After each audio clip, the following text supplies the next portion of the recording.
Park Working Bob, Congressional Candidate Bob, Backyard Kittyland Bob, or Church Choir Singing Bob. And will this service we're planning be an homage to Dad, the old school churchgoer with eulogies, homilies, scripture, and song and prayer, or a blend of that Bob, the Dad's celebration of life Bob, with nods to more secular aspects like Pogo, Doonesbury, Mad Magazine, Fannie Mae, Pepsi Cola, Gilbert Sullivan, and Benny Hill. I know, Benny Hill. Can't all be perfect. So after a somewhat contentious get-together, throwdown at the family house in Wilmette, we kids all set out to create our own realities of Dad's story and his influence on us as we saw fit. And we committed to never, ever uttering, "you know," during our remembrances, a speech crush that drove Mom and Dad to distraction. You know, that reminds me that we better also speak slowly and clearly and loudly, lest our dear mother's head explodes right down there in the front row. So where was I? Oh yeah. We did some delegating, and since Bob, the backyard entrepreneur, wasn't going to be covered by any of my other sibs, it fell to me to spin the yarn of the humble St. Paul native who marries and comes to the big suburb that dreams of a flexible flyer under every arm, a moldering mattress at the end of every pulley ride, and a black cat firecracker in every kid's hand. That's probably only half true, but I do think of Dad going to the Minnesota State Fair in the hot St. Paul summer months and dreaming of how, in some far-off future, he could do some pretty cool things with snow and air and explosives. So when he came to A.Cleland for us in 1957, after having gotten his feet wet with a starter treehouse swing set at the first house at 1216 Lake, we heard he had gotten a distant cousin who was an arborist at the Morton Arboretum to come out to Wilmette and detail for him what all these wondrous trees he now owned were. And Dad probably thought, sometime shortly thereafter, how that big oak out in the front yard could be connected to that big elm out back, the one by the alley, with a steel cable, and then a platform ladder could be erected at the halfway point, and a length of hickory broomstick and a couple of pullets could be fashioned into a handheld cable runner, and kids, including his own, could come from blocks around to ride this scary, borderline unsafe contraption until their parents started issuing Amber Alerts. Fortunately for him, the Amber Alerts hadn't been invented yet. Page 2.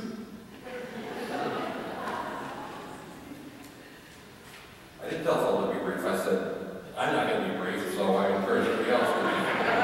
Let it all hang out. Free associate, whatever. But he did build it, and they did come, and they kept on coming. The back gate would creak open a little, or some squeaky voices would be heard, or a couple little urchin faces would peek through the fence to see if the coast was clear, and then they'd play all day, every day, or at least until Dad ran them off so that we could have our own supper. With a stack of funky mattresses salvaged from the neighbor's garbage at the base of the tree, and another mattress lashed to the tree itself as a backstop, the kids would ride again and again, bouncing up and down, side to side, punishing the steel cable till all its sheen was gone from the metal. Dad had to get out the old bulb style to lube the pulleys up and get some speed going.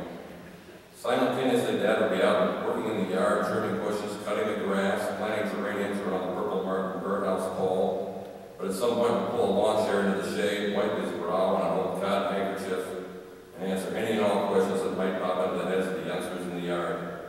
Can I bring my friend around, Mr. C? How old do you have to be to jump off the roof? My brother's 8. Is that old enough? Do you have kids like us, Mr. C? Are you going to have a 4th of July party this year like you did last year, Mr. C? To say that the kids hung in his every word would be an understatement.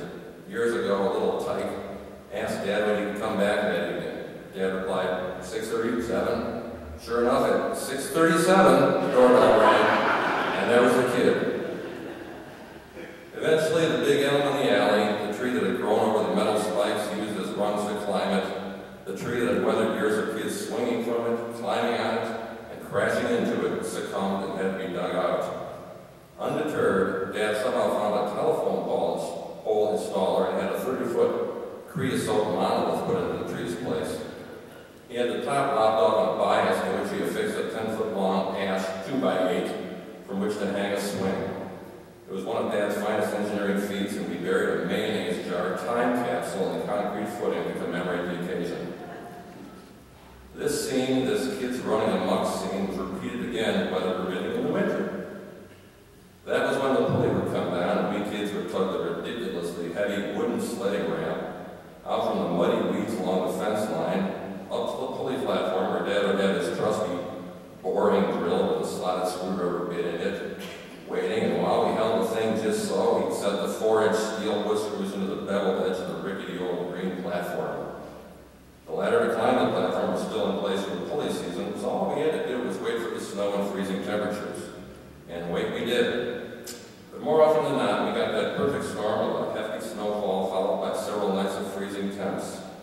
All able-bodied children were expected to help pack snow onto the sled run, form curving banks of snow in the yard to contain the wild luging that was sure to come, and compact the course itself for maximum sledding velocity.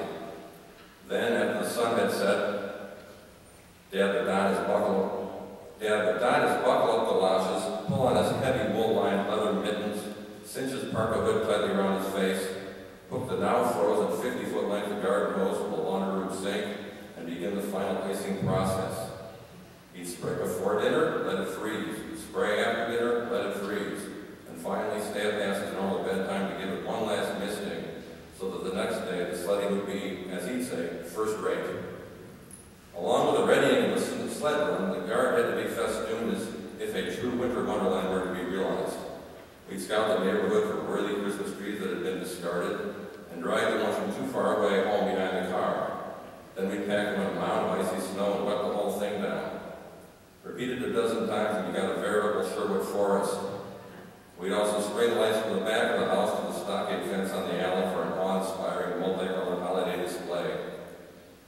In good years, with heavy snowfall, we'd ferry toboggan loads and wheelbarrows full of snow from the farthest reaches of the yard, and make either igloos with votive candles nestled in the interior walls, or tunnels to duck under near the end of the sled run.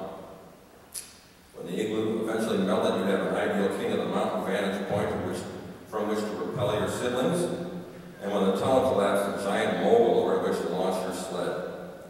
Another post-season event that we anticipated would be the giant bonfire in the alley of those dozen, now tinder-dry Scotch pine Christmas trees. When the garage started to melt or burst into flames, or both, the annual immolation became smaller. A third play option was the garage and its roof, accessible by ladder from one end of the garage, or for the more adventurous, by threading your way across the top of a 6-foot alley gate from the old elm tree, which during the summer hosted some serious rope swings. The roof was open to all, and the only honorable way to get back to the ground was to jump off, once again on the always useful moldy mattress pile. Kids would sit along the edge of what seemed like hours, looking down at the mattresses 5 feet below and try to summon the courage to jump.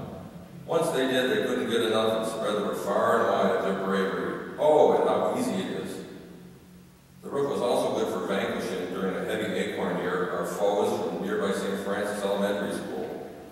Manny and O'Brien, O'Shaughnessy, Marguerite, Fernholz, Federico, McCafferty, or Kilpatrick felt the sting of a well-thrown acorn or an unshucked horse chestnut.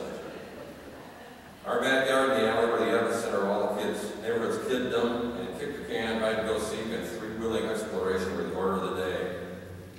Firecrackers in a soda can, no problem. Skin knee, busted lips, tears coming down, Dad's there with a comforting arm. We had no restrictions or limitations on what we could do, and Dad was always there to bolster our confidence in a moment of adolescent panic. Only the dinner bell from our house compelled the Clelands to head home. I've thought lately that those observations we hear of kids back in the so-called day, eating a pound of dirt yearly and how that aided their immune systems, could have had our pictures alongside. So that's the story of Backyard Bob. It may not have been a perfect world, but within the friendly confines of Dad's little utopia, it was the best thing we'd ever known. In the later years, we jaded kids would lament the disrespect Dad got from some of the new kids coming around, to which Dad would reply, "They're good kids." And I'm sure he meant those